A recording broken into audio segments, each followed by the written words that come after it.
ନମସ୍କାର ସାଙ୍ଗମାନେ ଆଜିର ନୂତନ ଶବ୍ଦ ହେଉଛି ABUSIVE। ଆକୁ ଆମେ ଉଚ୍ଚାରଣ କରିବା ଏବ୍ୟୁସିଭ ର ଅର୍ଥ ହେଉଛି ଯେତେବେଳେ କେହି ଅନ୍ୟକୁ ଅପମାନଜନକ ଭାବରେ ବ୍ୟବହାର କରେ କିମ୍ବା ଦୁର୍ବ୍ୟବହାର କରେ ତାକୁ ଆମେ ଏବ୍ୟୁସିଭ କହିବା। ଉଦାହରଣ ସ୍ୱରୂପ ବୁଝିବା, ହିଜ୍ ଏବ୍ୟୁସିଭ୍ ଲାଙ୍ଗୁଏଜ୍ ହର୍ଟ ଏଭ୍ରିୱାନ୍, ମାନେ ତାଙ୍କର ଅପମାନଜନକ ଭାଷା ସମସ୍ତଙ୍କୁ ଆଘାତ ଦେଉଥିଲା। ହିଜ୍ର ଅର୍ଥ ହେଉଛି ତାଙ୍କର, ଏବ୍ୟୁସିଭ୍ର ଅର୍ଥ ହେଉଛି ଅପମାନଜନକ, ଲାଙ୍ଗୁଏଜ୍ର ଅର୍ଥ ହେଉଛି ଭାଷା, ହର୍ଟର ଅର୍ଥ ହେଉଛି ଆଘାତ, ଏଭ୍ରିୱାନ୍ର ଅର୍ଥ ହେଉଛି ସମସ୍ତଙ୍କୁ। ଦ୍ୱିତୀୟ ଉଦାହରଣ, she left because of his abusive behaviour, ମାନେ ତାଙ୍କ ଦୁର୍ବ୍ୟବହାର ଯୋଗୁଁ ସେ ଚାଲିଗଲେ।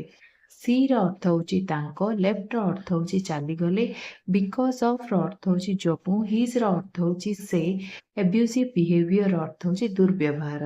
ଏମିତି ଭିଡ଼ିଓ ଦେଖିବା ପାଇଁ ଚ୍ୟାନେଲ ସହିତ ଯୋଡ଼ି ରୁହନ୍ତୁ। ଚ୍ୟାନେଲକୁ ଲାଇକ୍, ସେୟାର, ସବସ୍କ୍ରାଇବ୍ କରନ୍ତୁ। ରହିଲି, ନମସ୍କାର, ଜୟ ଜଗନ୍ନାଥ।